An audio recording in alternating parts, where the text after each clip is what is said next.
Hello everyone and welcome to Cinderful Gaming. I hope you're all doing well, I hope you're all staying safe, and most of all, I hope you're all fighting that war against the Grey. Today's video we're going to talk getting started with Warhammer Age of Sigmar, and today we're going to talk about the Fyreslayers and in particular the Lofnir Lodge of the army.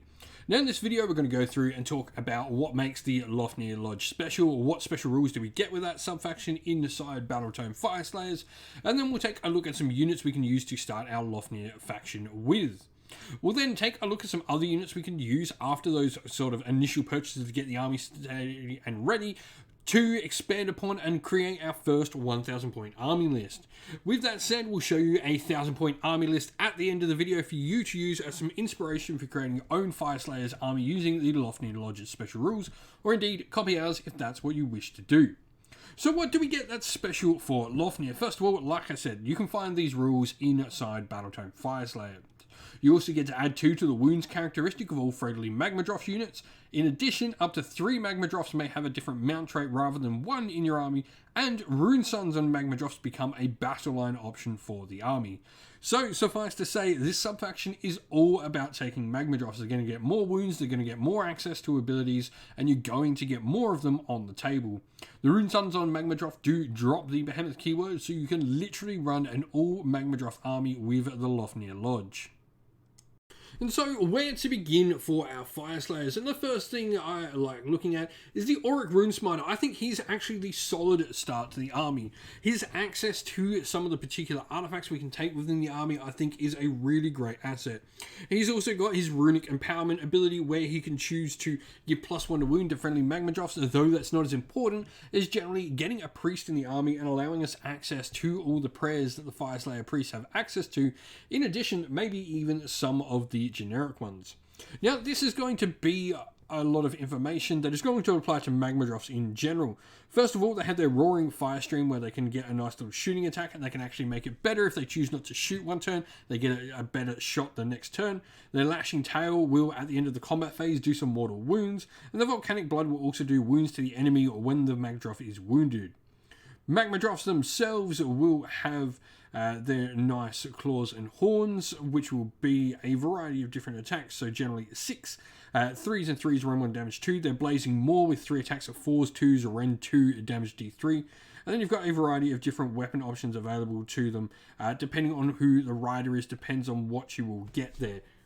Now, alongside this, we have the Auric Runesun on Magmadroth. These are the ones that are going to become battle line when you're playing in the Lofnir subfaction.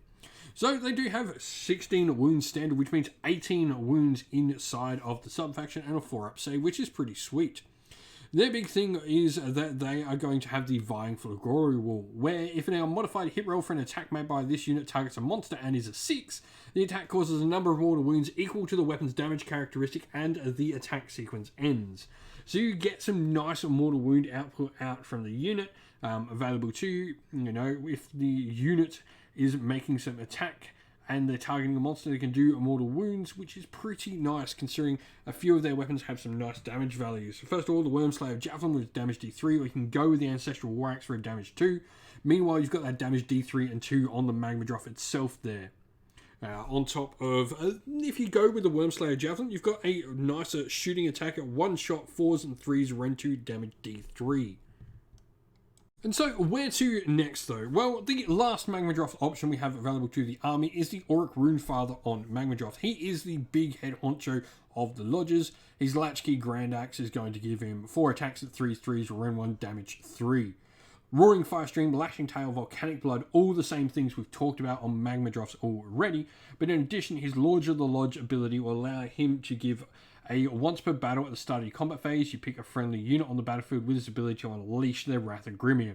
If you do so until the end of the phase, add 1 to the attack characteristic of melee weapons used by friendly Fyreslayers while they're wholly within 12 inch. So meaning, like, your Magmadroths fighting together, if you can get them nice and fighting together into one target, they are going to wreak absolute havoc in there. Now we then have the Auric Rune Smiter and the Auric Rune Master. I think these are a couple of interesting options for priests to be able to bring into your army. The Rune Master is certainly the better priest. He can choose to take a prayer and then gets access to the entire Fyreslayer's rune lore. But we do have the Magmic Tunneling coming from the Auric Rune Smiter. where instead of sending this unit to the battlefield, you can put it to one side, and you can put another friendly Fire Slayers unit to the side as well, and they can come in from reserves from the flank of the table. Now, lastly, we have the Volkite Berserkers. The reason I've got them in here is sometimes you do just need units to hold your objectives. Volkite Berserkers, I think, are the nice cheap option. They're going to get you the most bodies. If you're definitely going for a Expert Conquerors battalion, they're going to be the unit to have a look at to add into your force. And so here we have our sample army list for the Lofnir Lodge. Now, no place for the weak means our enemy can't have any battle line units left. Should be easy enough to do. We should be trying to kill them anyway, as they're normally Galatian veterans. Now, we've got our Auric Rune Smiter on Magmadroth as our general. Command Trent is gone for Master Priest. This is going to allow us to pick one of the runes, the Urgold runes that we've already used during the battle, and pick it again. So this is really nice redundancy throughout the army. The artifact he's got is called the Droth Helm, where we add one to the wound rolls for attacks made with claws and horns by friendly Magmadroth units holding within 12 inch of the bearer, which is really nice. And then we've gone for the mount trait on it. We've gone for the Cold-Hearted Ancient. This the unit is target of an attack from a melee weapon. You subtract one from the damage characteristic of that attack to a minimum of 1. Battle line wise, we've got 2 Auric Rune Suns on Magmadroth, so like I said, it's really up to you if you want the War Axe or the Javelin. We've then got the other 2 mount traits on them. First of all, Flame Scale Youngblood, which if your monster carries out a stomp with this unit and the enemy unit you pick suffers any mortal wounds at all from it, the enemy suffers an additional 3 mortal wounds. And then the other one has got Lava Tongue as well, where the attack's characteristic is less than 5 on your Roaring Fire stream is always counted as being 5.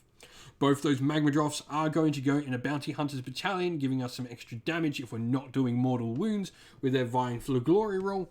980 out of 1,000, there's a chance we can get that +1 to wound inspired, so there's plenty of +1 to wounds in here for the army. No reinforcements, no allies. 48 wounds is on the light side of wounds, but you know, it's all in some hard to kill Magmadroths and 3 drops. If you've been playing with an all Magmadroth army with your Fire Slayers, I'd love to hear how you've been going and what you're doing down in the comments below.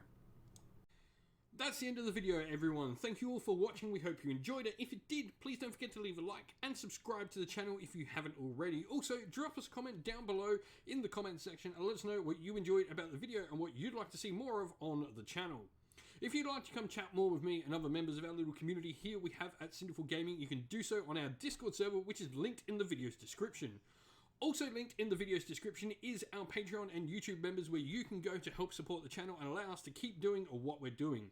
As a special thank you to our Patreons and YouTube members, we'd like to give them all a shout out. So thank you to our Patreons: Christian Weir, Soren, Greenskins Gaming, Kenny Lau, Outer Shot First, Andrew Bowen, Nathan Fee, The Rising Ape, Q Dynamic, Anthony B, JJ Austrian, Average Wargamer, Domir, Mark Harvey, James Cater, Derek, and Giappy390, and to our YouTube members: Green Roots Gaming, Kenton Young, Ronya, Lock Lorick, The Johnny84, David Ellsworth, Wolfric Nick, Broken Chef, Ariana Edwards, Revenar, Pink Nico Fire, Robin Mankiller, and Monty's Tabletop Terrain.